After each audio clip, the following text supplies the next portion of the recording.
السلام علیکم ورحمۃ اللہ وبرکاتہ۔ امید کرتا ہوں کہ آپ تمام احباب جو ہے وہ خیریت سے ہوں گے۔ میرا نام جو ہے وہ حافظ غلام مرتضیٰ ہے، مامو کانجن سے میرا تعلق ہے، اور میں نے پچھلی دفعہ جو ہے وہ PPSC کا یہ ٹیسٹ جو تھا وہ کلیئر کیا تھا۔ انٹرویو کی مجھے کال آئی تھی۔ ٹیسٹ میں میرے مارکس جو تھے وہ 68.25 جو تھے وہ بنے تھے، اور پچھلی دفعہ میرٹ جو تھا وہ 60 تھا۔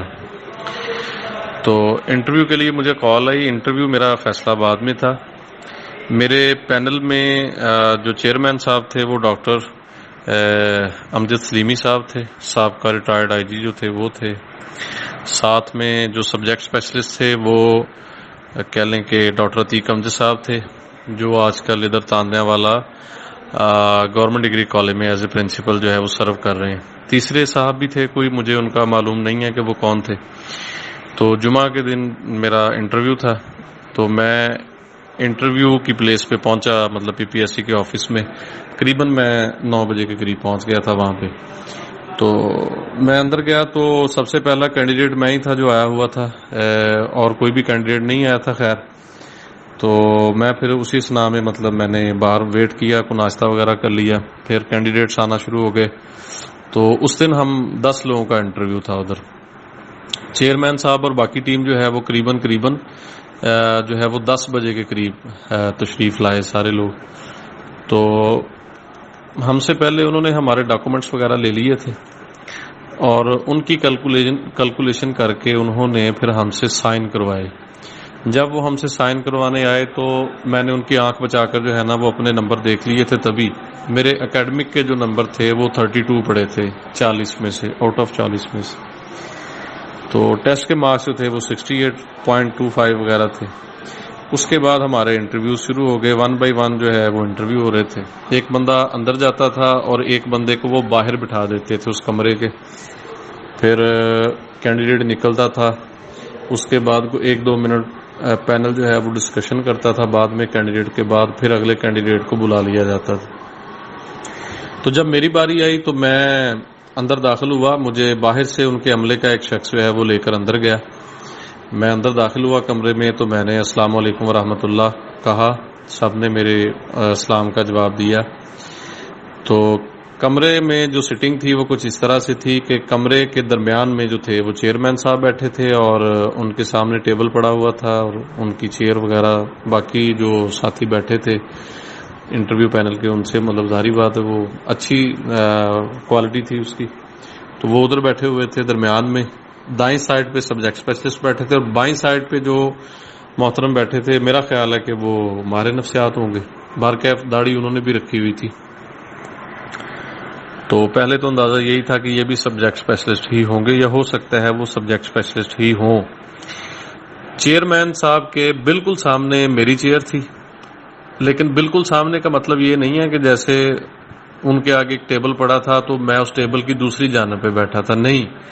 چیئرمین صاحب کمرے کی ایک دیوار کے ساتھ بیٹھے تھے، اور اس کے جو اپوزٹ دیوار تھی نا اس کے ساتھ میرا ٹیبل لگایا گیا تھا، یعنی کینڈیڈیٹس کو وہاں بٹھایا جاتا ہے، یعنی ہمارے درمیان جو تھا نا وہ فاصلہ بھی تھا۔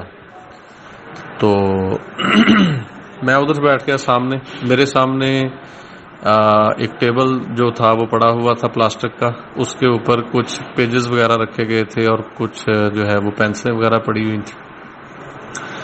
تو میں چیئر کے قریب جا کے کھڑا ہو گیا اور انتظار کیا، انہوں نے خود ہی مجھے اشارہ کر دیا کہ آپ تشریف رکھیں، تو میں شکریہ ادا کر کے بیٹھ گیا۔ اس کے بعد چیئرمین صاحب نے میری تعلیمی اسناد کو چیک کیا، اور چیک کرنے کے بعد انہوں نے میری طرف دیکھا اور کہا، جی غلام مرتضیٰ صاحب؟ تو میں نے کہا یس سر۔ انہوں نے مجھے کہا انٹروڈیوس یور سیلف۔ تو میں نے انگلش میں اپنا تعارف شروع کروایا کہ مائی name is Ghulam Murtaza son of Liaquat Ali sir, I am from Mamu Kanjan, it is a small town of tehsil Tandlianwala, district فیصلہ آباد۔ مطلب اس طرح سے ذرا میں نے اپنا تعارف شروع کروایا۔ تعارف میں نے اپنا نام، اپنے والد صاحب کا اور اپنے علاقے کا نام بتایا۔ اس کے بعد میں نے اپنی کوالیفیکیشن ان کو بتائی، اور بالخصوص میں نے جو ایم اے اسلامیات کیا ہے وہ کہاں سے کیا ہے۔ اس کے بعد میں نے اپنا ایکسپیرینس شیئر کیا، کیونکہ میں BPS 16 پہ آلریڈی جاب کر رہا ہوں، ایجوکیشن ڈپارٹمنٹ میں. تو اس کے حوالے سے میں نے ان کو بتایا کہ میرا یہ اتنا ایکسپیرینس ہے. تو اس کے علاوہ میں نے اپنا پرائیویٹ کا ایکسپیرینس بھی شیئر کیا کہ سر پنجاب گروپ آف کالجز کے ساتھ میں نے پہلے پڑھایا ہے 2 سال. تو یہ چیزیں میں نے ان کو شیئر کی. تو چیئرمین صاحب نے کہا جی ماشاءاللہ ٹھیک ہو گیا. اس کے بعد انہوں نے مجھے بغور دیکھا اور پہلا کویشچن کیا کہ کیا آپ نے تقابل دیان کو پڑھا ہے. اس سے پہلے کہ میں ان کی بات کا جواب دیتا تو جو حضرت ان کی بائیں سائڈ پہ بیٹھے ہوئے تھے نا, انہوں نے مجھے کچھ اشارے کرنے شروع کر دیے. دیکھ تو میں چیئرمین صاحب کی طرف ہی رہا تھا, لیکن ظاہری بات ہے کہ نظر تو آ رہا ہوتا ہے کہ دائیں بائیں بیٹھے ہوئے لوگ کیا کر رہے ہیں. تو انہوں نے نا کو اپنے چہرے کے حوالے سے نا کچھ اشارے کرنے شروع کر دیے مجھے ہاتھوں کے ساتھ. میں نے دیکھا نہیں ان کی طرف, لیکن مجھے کچھ آئیڈیا ہوا تھوڑا سا کہ شاید وہ مجھے کچھ بتانا چاہ رہے ہیں کسی حوالے سے نا. ایک چیز تو یہ میرے ذہن میں آئی کہ شاید وہ مجھے کچھ چیئرمین صاحب کے حوالے سے اشارہ کرنا چاہ رہے ہیں, شاید میں صحیح نہیں بیٹھا ہوا, یا شاید میرے منہ پہ کچھ لگا ہوا ہے. کچھ اس طرح کی فیلنگز آئیں اسی وقت نا, لیکن میں نے ان کی طرف دیکھا نہیں. میری ٹریننگ تو نہیں تھی, میں نے کسی بھی سیشن کو جوائن نہیں کیا اس سے پہلے کہ جس میں میں نے انٹرویو کی باقاعدہ تربیت لی ہو. صحیح سیدھی سی بات ہے, خود سے تیاری کر کے گیا تھا, لیکن میں نے دیکھا نہیں ان کی طرف نہ کہ وہ کیا کر رہے ہیں. لیکن پھر بعد میں مجھے اندازہ ہوا کہ وہ مجھے تھوڑا سا کنفیوز کرنا چاہ رہے تھے شاید نا. بہرحال چیئرمین صاحب نے مجھ سے پوچھا کہ آپ نے تقابل دیان کا مطالعہ کیا ہوگا. تو میں نے کہا جی سر میں نے کیا ہوا ہے. حالانکہ تقابل دیان میں میرا اتنا مطالعہ تھا نہیں. میرا تفسیر کے پیپر میں, حدیث کے پیپر میں اور سیرت کے پیپر میں زیادہ مطالعہ تھا. مجھے کہنا چاہیے تھا کہ سر میں نے اس کو پڑھا تو ہے, لیکن میرا انٹرسٹ فلاں میں ہے یا فلاں چیز کو میں نے زیادہ بہتر انداز میں کیا ہوا. لیکن یہ بات میں ان سے کہہ نہیں پایا. میں نے ہاں کر دی, مطلب میں نے کہا جی بالکل میں نے پڑھا ہوا ہے. تو اگلا کویشچن مجھ سے چیئرمین صاحب نے کیا کہ پھر آپ یہ بتائیں کہ یہ بدھ مت کیا ہے. تو میں نے کہا سر یہ منگول مذاہب میں سے ایک مذہب ہے اور گوتم بدھ اس کا بانی ہے. انہوں نے کہا جی گوتم بدھ کا اصل نام کیا ہے. میں نے کہا سدھارتھ اس کا اصل نام ہے. تو انہوں نے پوچھا کہ اس کے والد کا نام کیا ہے. تو وہ میں نے بتایا کہ اس کا نام شدھودن ہے. اچھا پھر اگلا کویشچن انہوں نے مجھ سے یہ کیا کہ آپ گوتم اور بدھ دونوں کے معنی الگ الگ بتائیں. تو میں نے بتایا کہ سر علم و معرفت والا. انہوں نے کہا نہیں آپ گوتم کا معنی علیحدہ بتائیں اور بدھ کا علیحدہ بتائیں. اب یہاں سب سے پہلی کنفیوژن میرے ساتھ ہوئی. تو میں نے کہا سر گوتم کا معنی ہے علم و معرفت والا. تو انہوں نے کہا پھر بدھ کا معنی کیا ہوگا. تو میں نے تھوڑی دیر سوچا اور میں نے کہا سر بدھ سے مراد جو ہے وہ بدھا, مطلب اسٹیچو, مطلب جس کو کہتے ہیں نا, یعنی مجسمہ کہہ لیں. تو جب یہ جواب انہوں نے سنا تو چیئرمین صاحب ہنسنے لگے, اونچی اونچی آواز سے کہکا لگایا انہوں نے. ان کے جو ساتھ 2 صاحب بیٹھے ہوئے تھے وہ بھی اونچی اونچی آواز سے کہکے لگا کے ہنسنے لگے. تو میں نے بھی آگے سے ہنسنا شروع کر دیا. جب میں نے ہنسنا شروع کیا, اصل میں میرے ذہن میں یہ تھا کہ یہ مجھے کانفیڈنس میرا لوز کرنے کی کوشش کر رہے ہیں. تو میں بھی ہنسا. تو میرے ہنسنے کی آواز تھوڑی سی شاید بلند ہو گئی. تو وہ تینوں نا ایک دفعہ سے چپ کر گئے اور چیئرمین صاحب نے مجھے گھورنا شروع کر دیا. پھر وہ مجھے کہتے یار غلط آنسر دے کے بھی آپ بڑے خوش ہو رہے ہیں. تو اس کا میں نے نا خیر کوئی آنسر نہیں کیا. اس کے بعد چیئرمین صاحب نے نا شدید غصے کے ساتھ میری طرف دیکھنا شروع کر دیا. مطلب ایسے لگا جیسے ان کی آنکھوں سے شعلے نکل رہے ہوں. لیکن خیر میں نے کوئی مطلب جو ہے نا وہ اس کا ری ایکشن نہیں دیا. اس کے بعد انہوں نے مجھے کہا کہ آپ یہ بتائیں کہ اس کا آغاز کہاں سے ہوا تھا بدھ مت کا نا. چونکہ میں پہلے بتا چکا ہوں کہ میری سطحی سی معلومات تھی, تقابل دیان پہ گرپ نہیں تھی. تو میں نے کہہ دیا کہ سر اس کا آغاز جو ہے وہ چائنا سے ہوا تھا, چین سے. تو میری یہ بات سن کے انہوں نے پھر ہنسنا شروع کر دیا اور انہوں نے کہا کہ چائنا سے تو کنفیوشسزم شروع ہوا تھا, تو بدھ مت کو آپ کہاں لے گئے. خیر یہاں سے کہہ لیں کہ میں کافی حد تک جو ہے نا وہ لوز کانفیڈنس ہو گیا. تو خیر اس کے بعد انہوں نے مجھے جو ہے نا وہ سبجیکٹ اسپیشلسٹ کی طرف ریفر کر دیا. انہوں نے مجھے پوچھا کہ ہاں جی آپ یہ بتائیں کہ تفہیم القرآن جو ہے یہ کس کی تصنیف ہے, یہ کس کی تفسیر ہے. تو میں نے کہا یہ مولانا مودودی رحمۃ اللہ تعالی علیہ کی جو ہے وہ مطلب جو ہے وہ تفسیر ہے. تو پھر انہوں نے مجھے پوچھا یہ کتنے حصوں میں ہے. میں نے بتا دیا یہ اتنے حصوں میں ہے. اس کے بعد پھر انہوں نے مجھ سے یہ سوال کیا ہے کہ آپ تفسیر مودودی کی کوئی ایسی خصوصیت بتائیں جو عام تفاسیر میں نہ ملتی ہو. تو میں نے کہا کہ سر اس کی ایک خصوصیت تو یہ ہے کہ مصنف نے ہر صورت کی تفسیر لکھنے سے پہلے اس کا دیباچہ لکھا ہے. انہوں نے نا آگے سے جو سبجیکٹ اسپیشلسٹ تھے انہوں نے مجھے ایک دو اور تفسیروں کے نام بتایا, کہتے کہ ان کے شروع میں بھی ان کے مفسرین نے دیباچے لکھے ہیں. تو یہ کوئی اتنی خاص جو ہے نا وہ خصوصیت نہیں ہے, آپ کوئی اور خصوصیت بتائیں. پھر میں نے تھوڑا سا ذہن پہ زور دیا, میں نے کہا کہ سر انہوں نے مولانا مودودی نے جو ہے نا وہ انڈیکس تیار کیے ہیں موضوعات کے, اور وہ نقشہ جات جو ہے نا وہ تیار کیے ہیں قوموں کے جہاں پہ جو واقعات بیان ہوئے ہیں. تو میں نے یہ چیزیں بتائیں. تو اس کے بعد انہوں نے مجھے کہا کہ مولانا مودودی کی کوئی اور مشہور تصنیف جو ان کی وجہ شہرت بنی ہو وہ آپ بتا دیں. تو وہ میں نے خلافت و ملوکیت کا نام لیا. تو انہوں نے مجھ سے آگے سے پوچھا آپ نے خلافت و ملوکیت کا مطالعہ کیا ہے؟ تو میں نے کہا جی سر میں نے خلافت و ملوکیت کو پڑھا ہوا ہے. انہوں نے کہا اچھا چلیں ٹھیک ہے. مزید اس میں سے نا انہوں نے مجھ سے پھر کوئی کویشچن نہیں کیا. تو اس کے بعد انہوں نے مجھ سے کہا کہ پھر آپ کا فیوریٹ سبجیکٹ کون سا ہے یہ بتائیں. تو میں نے کہا کہ سر تفسیر اور حدیث دونوں میں میرا انٹرسٹ ہے. انہوں نے کہا کہ حدیث کی کتابوں کے حوالے سے ایک ٹرم بولی جاتی ہے جامع. آپ یہ بتائیں کہ جامع حدیث کی کون سی کتاب ہوتی ہے؟ میں نے اس کا جواب دیا کہ سر جس کتاب میں محدث نے 8 عنوانات کے تحت احادیث کو جمع کیا ہو. وہ کہتے کہ آپ وہ 8 عنوانات جو ہے وہ گنوائیں. تو میں نے گنوانے شروع کیے, سیر, آداب, تفسیر, مناقب, اشراط الساعہ. جب میں یہاں پہنچا اشراط الساعہ تو مجھے انہوں نے ٹوکا. انہوں نے کہا جی یہ اشراط الساعہ کا کیا معنی ہے؟ میں نے کہا سر اس سے مراد جو ہے وہ قیامت کی نشانیاں ہیں. ٹھیک ہے. تو اگلا سوال مجھ سے انہوں نے یہ کیا کہ کیا قیامت کی نشانیاں بیان ہوئی ہیں کہیں پہ؟ تو میں نے کہا جی سر مختلف احادیث میں قیامت کی نشانیاں بیان کی گئی ہیں. انہوں نے کہا کہ کسی ایک حدیث کے حوالے سے آپ بتائیں کہ وہ نشانیاں کیا ہیں. میں نے حدیث جبریل کا حوالہ دیا. میں نے کہا کہ حدیث جبریل میں حضرت جبرائیل علیہ السلام نے آپ صلی اللہ علیہ وسلم سے سوال کیا تھا کہ اخبرنی عن الساعہ, مجھے قیامت کے بارے میں بتائیے.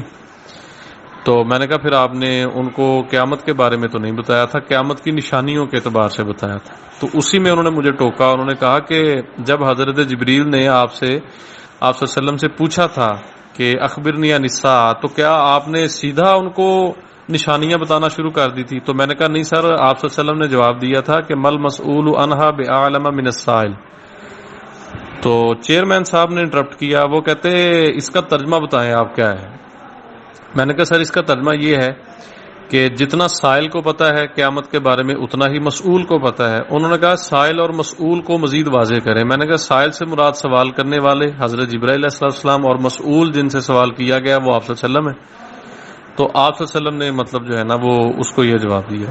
اس کے بعد مجھے سبجیکٹ اسپیشلسٹ نے کہا پھر آپ بتائیں کہ آپ صلی اللہ علیہ وسلم نے ان کو کیا نشانیاں بتائی تھی قیامت کی. تو وہ میں نے پہلے عربی میں بتائی ان کو. انتالد علامت و ربتا, لونڈی اپنی مالکہ کو جنم دے گی تو ننگے پاؤں ننگے بدن چرواہے جو ہے یہ تطاولون فی البنیان, وہ عمارتیں بنانے میں فخر کریں گے.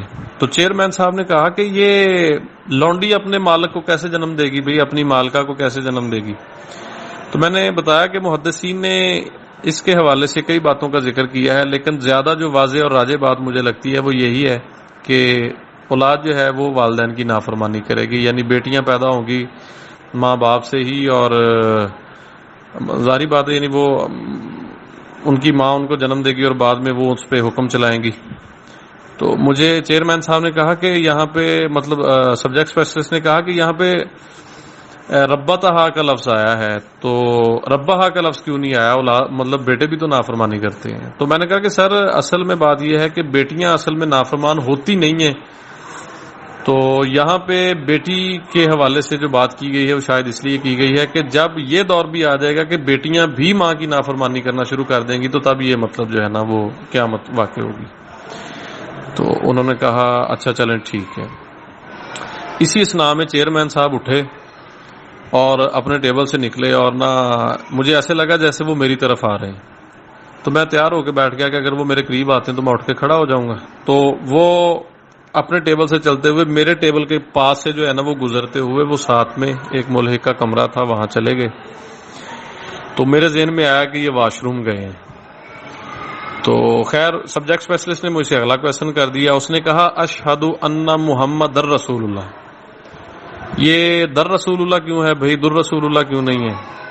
تو میں نے کہا سر اس کا عامل جو ہے وہ انا ہے اس اسم کا.